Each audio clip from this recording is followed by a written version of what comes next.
Hello, everybody. Welcome back to Talks with Pakarina, and welcome back to our final talk in the series of value alignment in relationships. We have had a good month speaking about relationships. This is the fourth one in the series, and we've certainly gone deep. And tonight we are going even deeper. We have. I lost my controls. There we go. Right. So if you do not know us, my name is Catherine Wolf. And my name is Renier Jooste. And we are the co-founders of Pakarina. And it is our mission to show you how to love yourself so that you can step into your purpose with confidence and power. Another way to live, love, and do life. Yeah. We all deserve another way, right? We've all been stuck doing the same things in the same ways over and over.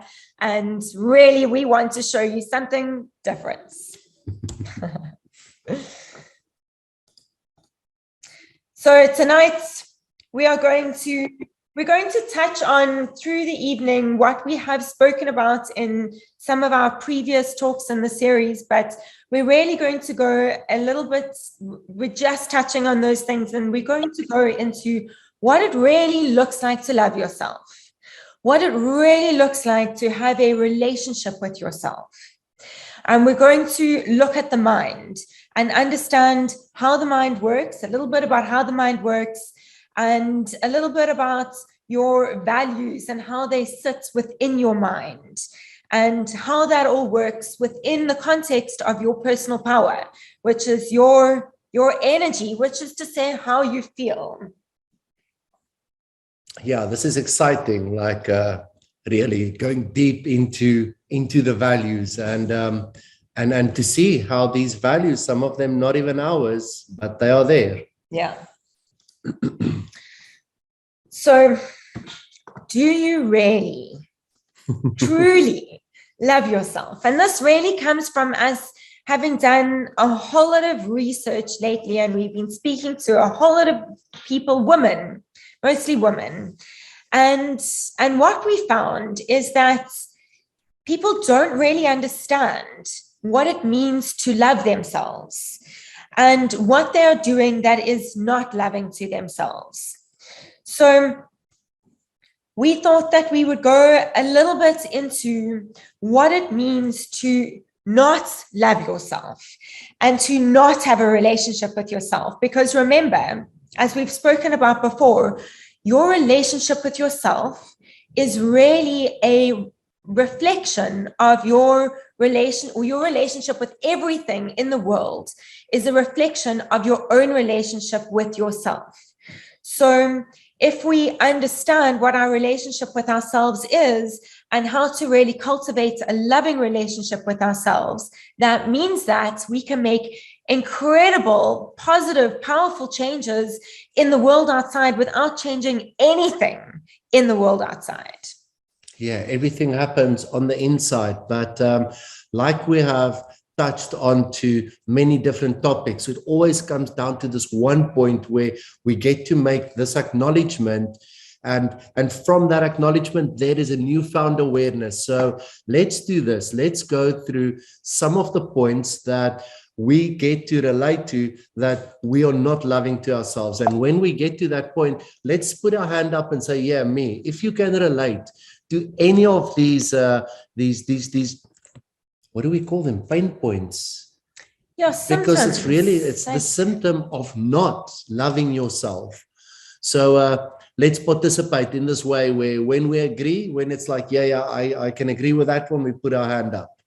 And if you're joining us on Facebook, and we would really love to hear from you, please just take a comment. And I do have my eye on Facebook so I can see what's going on there. It would be really lovely to hear from you guys. Yeah, you take us through. So I think the very first one is people pleasing. Like, how do we get to show up for other people outside of ourselves to like us? Like, I can stick my hand up and say, yeah, been there, done that. Absolutely. being stuck in time, like not being able to be present in this moment. So what has happened and what needs to happen. So being stuck in this time thing where we don't really get to experience this present moment here and now.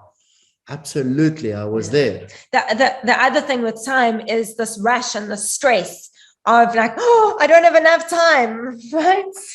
There's too much to do. There's too much pressure. So not being in the present moments with time. Yeah, and then the other one is setting boundaries, like being able to have my no exactly as healthy as my yes.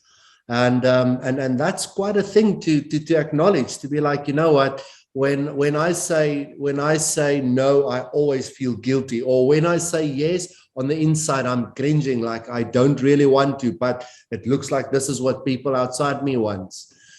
So having a healthy no, being able to say what is true for you. And then we've got self-worth and self-doubt. Like sometimes our self-worth is tied up to our bank account. Like if I have a lot of money in the bank, I am good and my self-worth is up there.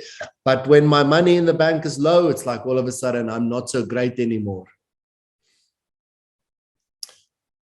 Not choosing yourself. Not choosing yourself. And that's what I was talking about a little bit earlier, is being able to listen to yourself and to give yourself what you need and to communicate to yourself and to the world what it is that you need. So especially women, what we like to do is put ourselves on the back foot and put everybody else ahead of ourselves. And this is a very unloving thing to do. Yeah, I mean, how loving is it to yourself to fall victim to this self-doubt trap? Like when this emotion comes up of doubting, all of a sudden the story in the head gets to jump in there and be like, hey, this is what we must do now. And all of a sudden, when we must be a very specific way just for the outside so that the inside can be okay. And then we are under attack and we are attacking the outside. It's just this downward spiral that takes us to a place where we are stuck. How is that loving to ourselves, the self-doubt and self-worth? Needing approval. Doing stuff for the approval, doing stuff for the praise, doing stuff for the recognition, doing stuff so that other people see you in a certain way. This is a very unloving thing to do to yourself. It's a way that we betray ourselves when we do that we abandon ourselves when we do that. Non-acceptance. This is a big one. What is a vibration of acceptance? So when we are in non-acceptance of what is, something gets to show up outside of ourselves, we're not accepting it, we are so unloving to ourselves that we are fighting that very thing, and we will hold on to it. Like, you know what, this happened in the past, and if something like this gets to show up, I will fight it. And there I am going to say, you know what? Once we get to make these acknowledgements, our awareness gets to raise. And as our awareness raises, we get to choose another way. So looking for love. Love is outside of myself. I don't feel loved. I don't feel special. I'll go with that one. Somebody needs to do something very specifically for me to feel like I am good. Yeah, this is not loving to ourselves at all. If we loved ourselves, we wouldn't be looking for it outside of us. Yeah, that's the approval part. Yeah. So not being honest. Let's talk about honesty. Yes, that's another thing. It's like we never ever have this opportunity to be dishonest with people outside of ourselves, ever. It's like being dishonest with ourselves. That is where we get betrayed, not by someone else outside. And imagine if someone else outside is dishonest with us. Can you imagine how much mind that must take to create a story, to present that story, to remember that story, and later in time being able to come up with the same story? It requires a lot of mind. So somebody that really lies a lot and are good at it, I actually take my hat off for them, because imagine if they were to apply that amount of mind to loving themselves, it would be a total game changer. And like I say, the only person they're actually lying to is themselves. No one else. It's just they don't want somebody else to see them as they see themselves. It's actually sad. Yeah. Yeah. And that chips away at your own confidence in yourself, which brings me to the next point, which is confidence and doubts in ourselves. So every time we doubt ourselves, it is because we've identified with our small self, with our ego self, who is separate and is not enough. And in doing that, we are being unloving to ourselves. Which brings about low self-esteem, which is really just that I am not enough. If I have this and that and the other, I will be enough. But now, while I don't have the relationship, the house, the money, the job, like while I don't have that, I'm not enough. So my self-esteem is really tied up to stuff outside of myself and not to the value that I have within myself. So there's a very, very big one here, and that is that voice in your head. The way that voice speaks to you, the way that you speak to yourself in your head. And we're going to get a little bit deeper into this a little later, but how loving is that voice, and what does that voice say? And how does that voice judge the people outside you or the circumstances outside of you? Because that is all incredibly unloving to yourself. Yeah, let's take a deep breath. This feels like hard work. Just going through these symptoms of not loving yourself, it feels like, whoa, this is heavy. And if it feels heavy for me in a moment of sharing it, imagine what it must feel like to live with this in your everyday life. It's like unfair, I think. Yeah. Like, why would you do that? Yeah.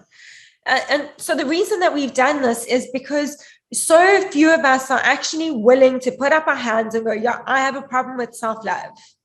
But if you put up your hand to just one of these things, which I guarantee you, if you have, well, I guarantee you it's more than one. It's for most people, it's most of them.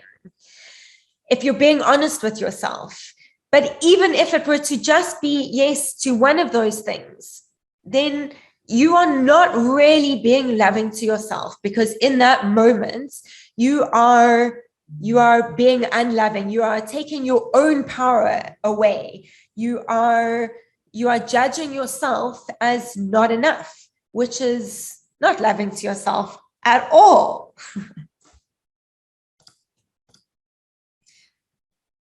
So the mind. Oh. Let's look at the mind. Yeah, there's the conscious mind, and then there's the subconscious mind. And the conscious mind is small. It's 5% of the 100%, and 95% is the subconscious mind. And it's actually a super important part to understand is how the conscious mind, call it the goal setter, and the subconscious mind, the goal getter, gets to work together when they are in alignment with each other, or gets to totally miss each other when they are not in alignment with each other. And this is really that very thing that we got to spend a lot of time on throughout this month of relationship. We said value alignment in relationships.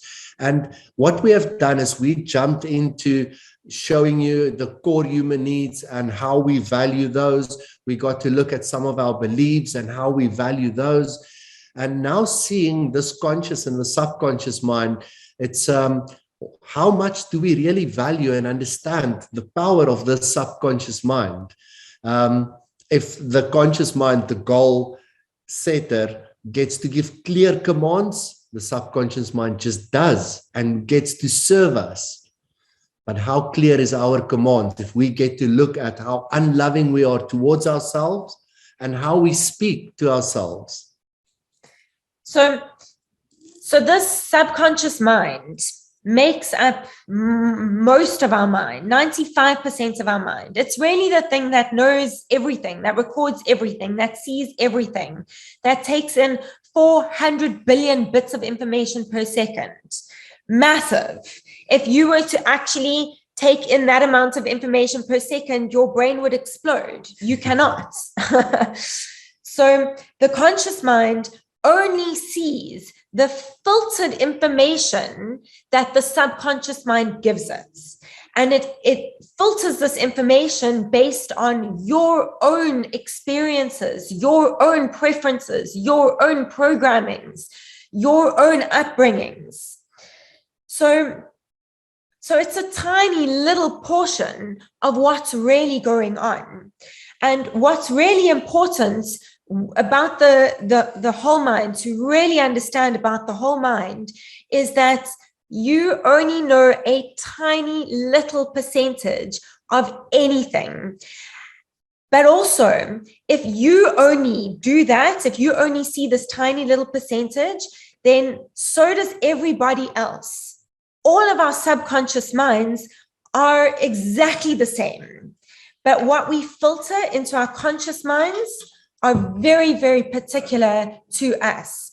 But it does not matter whether you are speaking to somebody else, or speaking about somebody else, or to yourself, because the subconscious mind sees only one.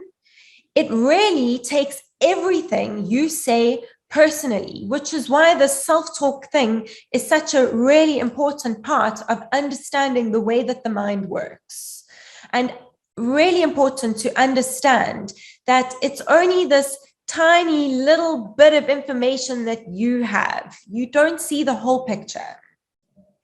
Yeah, out of the conscious, the amount that the conscious mind sees, it actually focuses so much on the body, on the environment, and on time that it experiences less than 1% of reality around us. That's really how much consciously we get to experience of reality.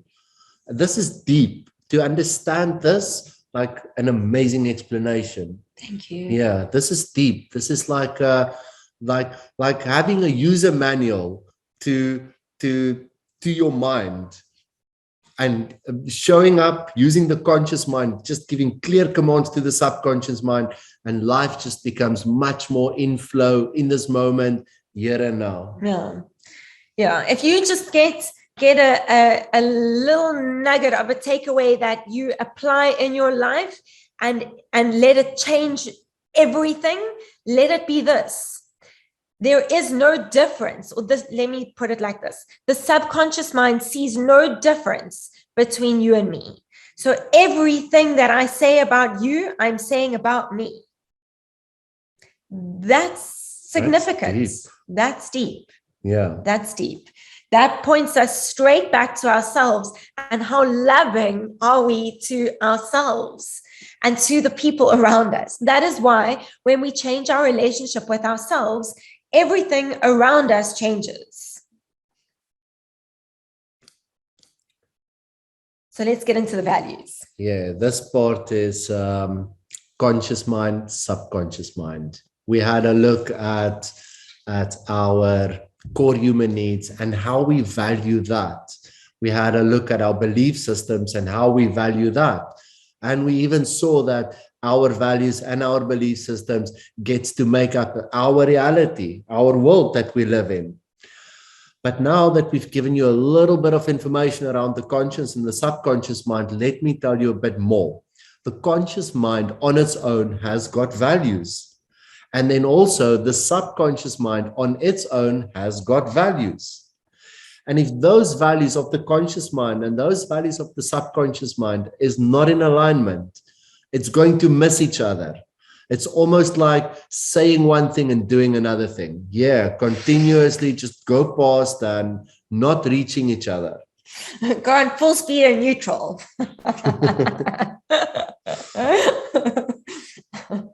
So I can give you an idea of conscious values is the first six things that is really important for yourself. If you were to look at the first six things that is really important for yourself, you might find where you stay or your relationship or your children or your house or your, I don't know, it's like the first six things that you totally cannot go without. And then also, in what order are those six things? I mean, we can come up with 10 and you can choose 6 out of that 10. How would you order those 6 things? Because the very one on top does not matter how difficult, tired, not well you are feeling, you will show up for that one and you will do it. And the one right down at the bottom, number 6, you'll be like, oh, it's okay. Maybe that's exercise. It's like, no, I'll do it next week again. So it's a value, but it's like so easy to just slip on that one. So as the conscious mind does have these values, the subconscious mind also, but that's not just a matter of look at what the first 6 things is that is important for you. It's like going through a whole set of questions and reaching a point of understanding that the subconscious mind has been programmed in a very specific way, and now it drives us.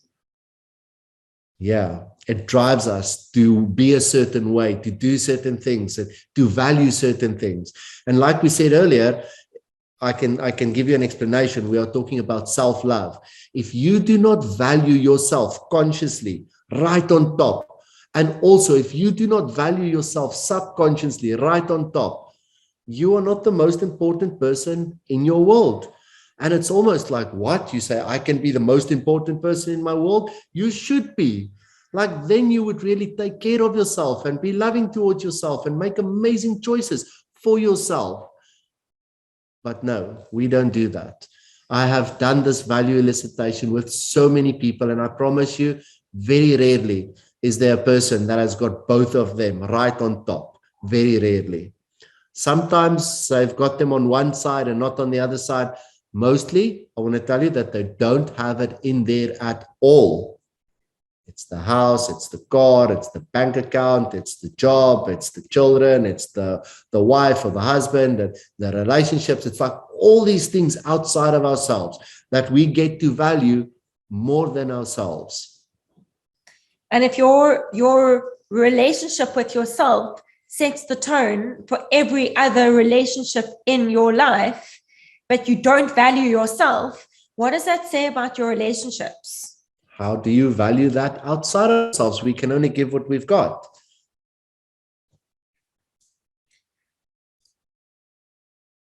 So now that we understand a bit about the conscious and the subconscious values and about valuing ourselves, let's look at filters. We spoke a little bit about filters last week. What are your filters open to? And can you increase your awareness, increase your filters to be more conscious of yourself, to check in with yourself, to listen to yourself, to recognize in the beginning where we took you through the symptoms, which are your top ones and which ones can you start working on to bring your awareness to them? In other words, to open your filters to this own behavior of yours. Because until your filters are open, you will not see it. But once you've made the acknowledgements, you can then start to open your filters and you can start to see it in more and more places.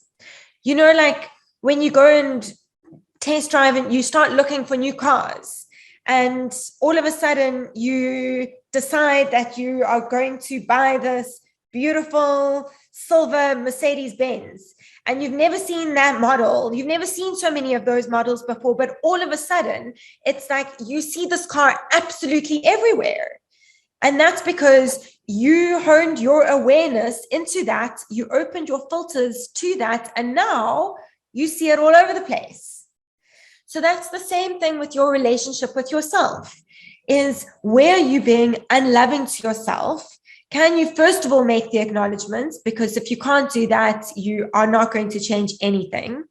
And then start to pick up where you're doing this so that you can make another choice. Yeah, I really, really, really liked this the slide that you've made. It's so true. We get to go through life like that, just like I don't want to see this or that. But once we open our filters and it gets to like our peripheral vision is open and we are super aware of where we are loving to ourselves, where we are not loving to ourselves, where we are kind to ourselves, where we are not kind to ourselves, in that we have a choice. But if we just do it without being able to be aware of it, it's just going to continue to happen. So time to take these filters off and be like, okay, how am I not loving to myself and how can I show up differently for myself? So I'm going to go here first. Let's talk about personal power. Mm-hmm. So to be loving to yourself is how you give your personal power to yourself. So we all have this energy within us. And now I will go, this life force within us. And I'll go back to this. So everything is energy. And this energy feeds us our life force. And this energy is our power. If everything is energy, energy is our power. So when we are loving to ourselves, we give to ourselves. When we are unloving to ourselves, we take from ourselves. So another way to explain it would be that when we are unloving to ourselves, we give our power away. And when we are loving to ourselves, we give our power to ourselves, or we pull our power back to us. How was that explanation? It was amazing. Everything is energy, and energy always moves from one form through to another. So for us to be able to know that our energy actually affects the world outside of ourselves, this very, very, very powerful thing that we can do to be loving to ourselves means that we get to show up in this world and share that, extend that. There's no giving and taking in that space. In that space, we get to extend. It's like my cup is full, it's overflowing. So as it overflows, it just gets to continue to infect whoever else comes into my energy field with that. So for us to be able to continue to show up like that, we are standing in our personal power, cultivating this energy inside of ourselves. It's not something that just sticks around and is there or is not. It's like, as we show up for ourselves or not, showing up for ourselves means this energy, this life force is strong. And not showing up for ourselves means that it's tempered. It's like, it's not all there. It's like wishy-washy, little bit here and there. So everything that you do that is unloving to yourself has a cost to yourself. And it has a cost on your own energy, which is a cost on your own personal power. And as you go around giving that power away, so you become less and less confident in yourself because you have sabotaged the relationship that you have with yourself and the trust that you have with yourself, the certainty that you have with yourself, the certainty that you, as you are enough. So we've spoken a lot. As we do. So let's talk about this lovely little thing that we put together called the self-love mapping.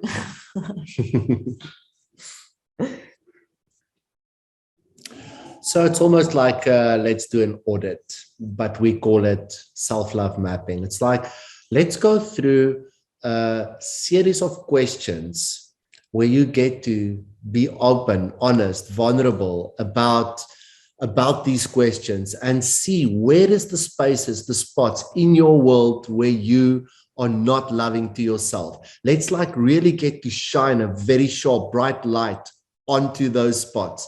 And like we said earlier, by making these acknowledgements, we are empowering ourselves to choose another way. So what we would like to offer is a 30-minute strategy call where we get to go through a whole series of questions and really look at where am I not loving to myself, in the sense that shining a light on it, I get to choose another way.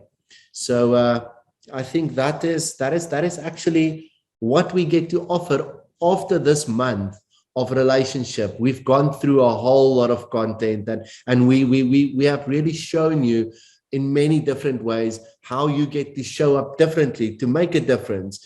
But that does not mean that all of a sudden now it's gone. It just means that like, whoa, I'm more aware of this now. And how do I get to show up and make a difference?